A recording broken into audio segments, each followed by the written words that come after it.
खुदा ने पहला हदायत का चिराग इस उम्मत की हदायत के लिए जलाया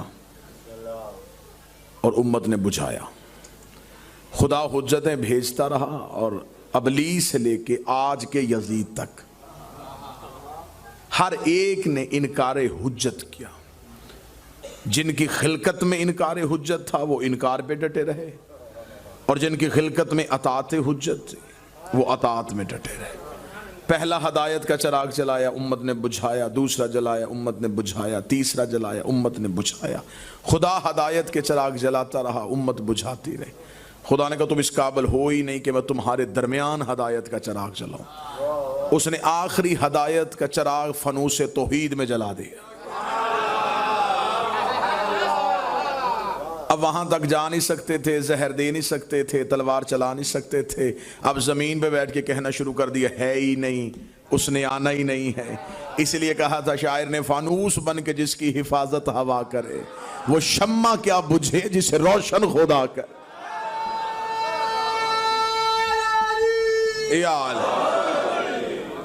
आज की गुफ्तगू चंद लम्हों के लिए संजीदगी के साथ आप सम्मात फरमाएंगे, क्योंकि हम हैं इस मालिक की अताअत में। जो हमारे दौर का बादशाह है वो साहिबुल असर है।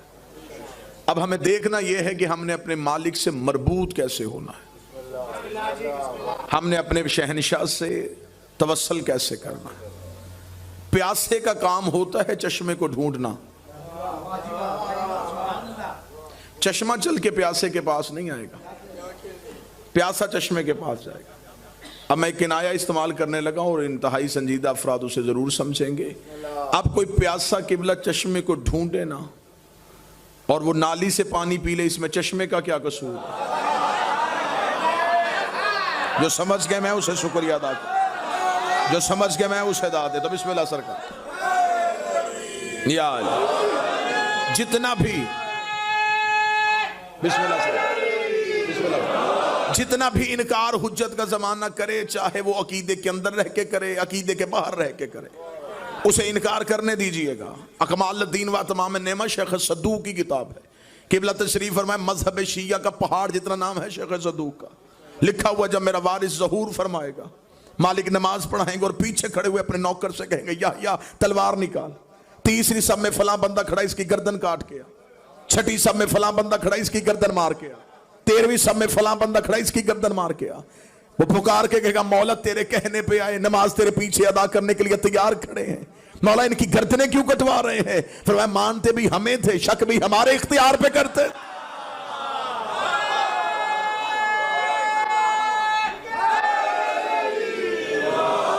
और मैं पूरी मजालस में अपनी कौम के सामने ये अपील कर रहा हूं, हर जुर्म काबिल माफी है। इनकार विलायत अली वो जुर्म है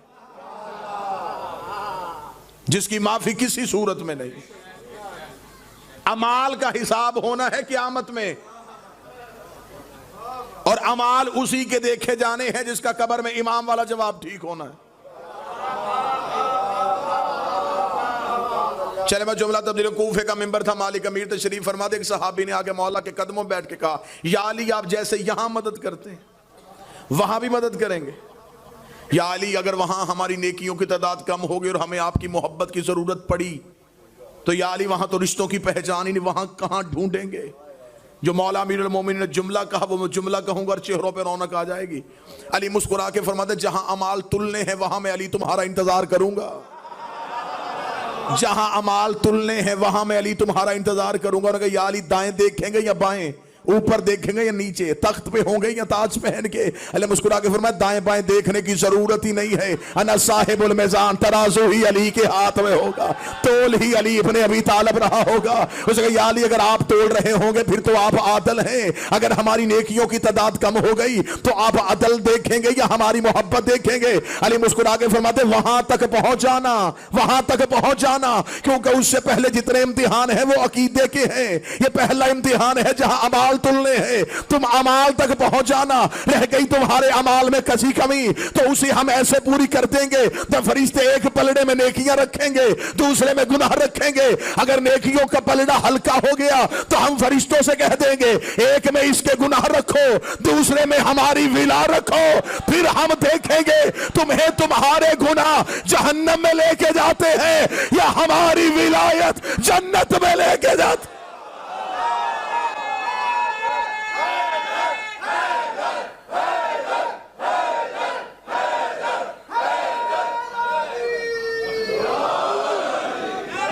बिस्मिल्लाह।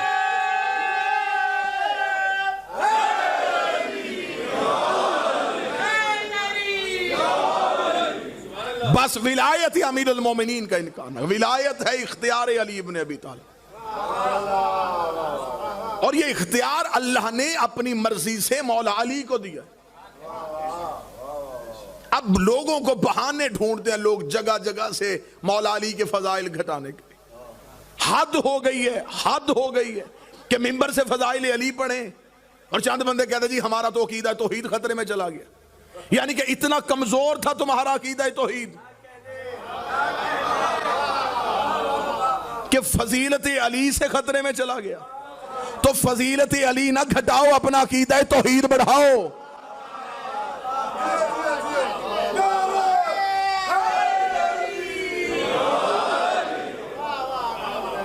तुम्हें पता तो चले कि हम तौहीद, मैंने पहली मजलिस से गुजारिश की, हमें तौहीद मौला अमीरुल मोमिनीन ने सिखाई। अली सीखने के लिए नहजुल बलागा का मुतालिया, और नहजुल बलागा जिसने पढ़ ली फिर अली ने तो खोल खोल के बता दिया है कि तौहीद की सिफात क्या है। और सबसे ज्यादा खुतबात तौहीद पे अमीरुल मोमिनीन ने दिए। कोई नबी भी इतना तौहीद पे नहीं बोला जितना मौला अमीरुल मोमिनीन बोले। इसलिए किसी नबी पे खुदा होने का शक नहीं था।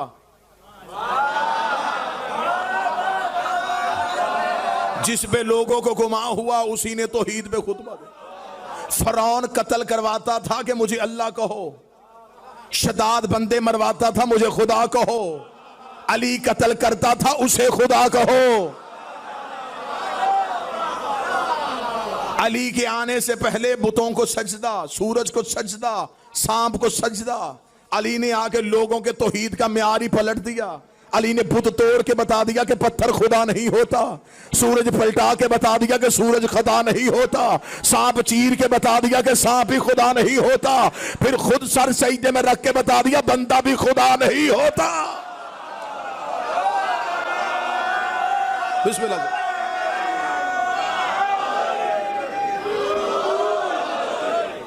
कतान कोई बंदा हमारे अकीदा तौहीद पे शक ना करे, हमारा अकीदा तौहीद सबसे बेहतर।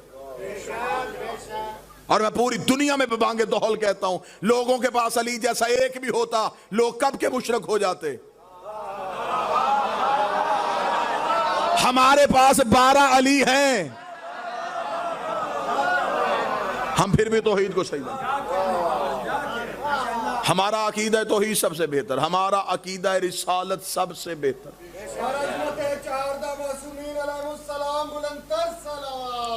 अल्लाहुम्मा सल्ली अला। हमारा अकीदा रिसालत सबसे बेहतर। हमने कभी भी ये किसी भी मिंबर से ये नहीं कहा कि रसूल की हदीस अगर मेरे बाद नबी होते तो अली होते, क्योंकि नबूवत का दरवाजा बंद। ये मुसलमानों ने दरवाजा खुला रखा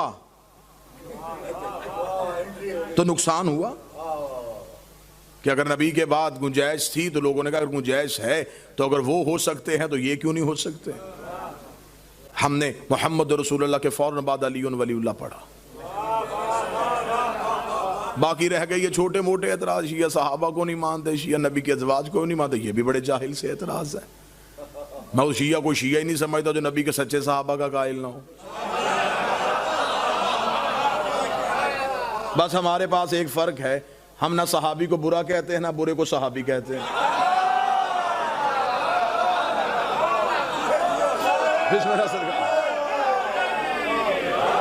हमारे पास करीब बैठना शर्त नहीं है, हमारे पास मोहब्बत शर्त है, अतात हुज्जत शर्त है। जिसने हुज्जत की अतात की, हमने उसके कदमों पे अपना सर रख दिया। अतात हुज्जत हमारे यहाँ शर्त है। लेकिन जो मुसलमान ये कहते हैं जी ये शिया जो हैं ये फलां को नहीं मानते, फलां को नहीं मानते। मैं तो पाकिस्तान के हर मिंबर पे मैंने कहा है कि हम आपको एक फ़हरिस्त दे देते, हम आपको एक लिस्ट दे देते, आप बताएं कि रसूल के सच्चे सहाबी हज़रत अबू ज़र गफ़ारी का कातिल कौन था। आप बताएं रसूल के सहाबी हज़रत हमारे यासर का कातिल कौन था। आप बताएं जनाब आयशा सदीक़ा को जिंदा गड़े में फेंकने वाला कौन था। आप बताएं जंग सफ़ीन में अली के मुकाबले पे आने वाले कौन थे।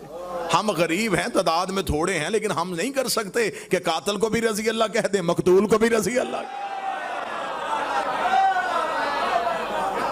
फिर दूसरा एतराज़, शिया नबी की अज़वाज को नहीं मानते। मैं उस शिया को शिया नहीं समझता। अच्छी औरत तो फ़िरौन के घर भी हो, बुरी औरत जनाब हसन की ज़ौजा भी हो। आप ताईद मेरी कर रहे हैं या नहीं कर रहे? अच्छी औरत हो, अगर हम रिश्तेदारी की बुनियाद पे छोड़ते ना तो सबसे पहले हम बीबी उम्मे हबीबा का इनकार करते। ये नबी की ज़ौजा है और नबी की बीवियों में से सबसे ज्यादा खतरनाक रिश्तेदारी इसकी है। ये अबू सुफियान की बेटी है, मुआविया की बहन है, यजीद की फुप्पी है। अगर हम रिश्तेदारी की वजह से किसी को छोड़ते तो इन्हें छोड़ते,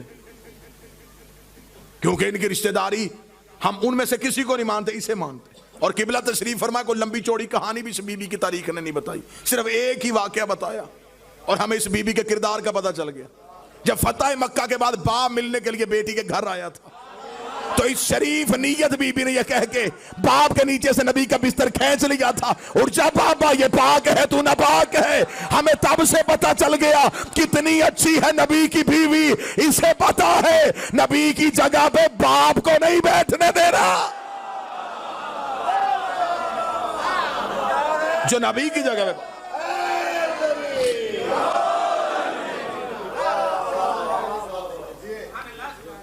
हम ये शिया मजहब मुदल्लल तरीन मजहब है।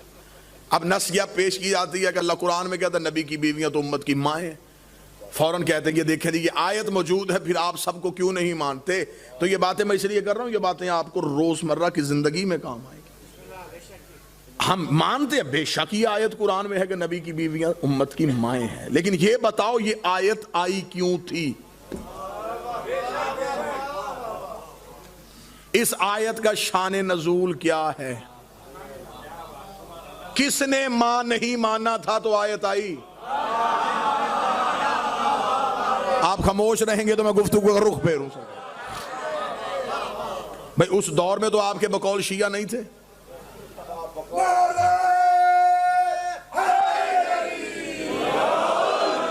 तो ये आयत इस सदी की तो नहीं है ना, तो ये तो आयत कुरान की पहले आ चुकी। फिर किन के लिए खुदा ने कहा कि इन्हें कह दीजिए कि ये माएँ हैं। अगर मुसलमान उलमा ना बताएं तो हम आपको आपकी किताबें लेके आपको दिखाने के लिए तैयार है।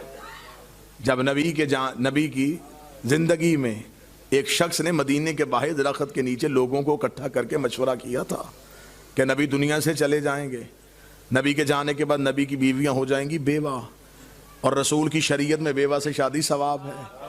इधर तड़पती हुई कुरान की आयत आ गई, खुदा ने कहा रसूल से इसे घर बुला के कहे गैरत कर माएँ हैं। आयत आई, बंदे और खुश हो गए। उन्होंने कहा चल ठीक है, अगर कुरान ने नस दे दी कि नबी की बीवियां उम्मत की माएँ हैं तो फिर तू हमारा बाप। भाई जो बीवी माँ हो शौहर बाप ही होगा। उन्होंने कहा फिर तेरी बीवियां हमारी माएँ, आप हमारे बाप। हम कह सकते हैं हम रसूल की औलाद हैं, हम कह सकते हैं कि हम खानदान हैं, हम कह सकते हैं हम दरूद में हैं। रसूल ने कहा मेरे मालिक ये क्या किया, इधर हुर्मत बचा ली, इधर रिसालत खतरे में चली गई। तूने कह दिया वो माए, मैं बाप बन गया। फौरन आयत फिर आ गई, मोहम्मद तुम मर्दों में किसी का बाप नहीं है। उन्होंने कहा अगर तू बाप नहीं है तो फिर भी हमें ये भी बारे में है, तू किसी का भी बाप नहीं, तेरा कोई भी बेटा नहीं, तेरा कोई भी खानदान नहीं। नबी ने कहा मेरे मालिक मेरा कोई खानदान नहीं, मेरी कोई नस्ल नहीं। आवाज आई खामोश रहे, नजरान के ईसाई जब तुझे मुबाहले में बुलाएंगे हम कहेंगे ये बेटे लेके आए, हम बेटे लेके आते हैं। इधर आयत कुरान की आई, बंदे नबी के दरवाजे पे गए, अब तू कहां से बेटे लेके आएगा। अल्लाह ने तो कुरान में कहा है कि मोहम्मद किसी किसी का बाप नहीं है। रसूल ने सहाबा का जुलूस साथ लिया। रसूल ने कहा आओ हम बताएं बेटे कहां से मिलते हैं, बेटे कहां से मिलते हैं। अली के दरवाजे पे दस्तक दी, हसन को उंगली में थामा, हुसैन को गोद में उठा के फरमाया तुम्हारा बाप नहीं इनका बाप।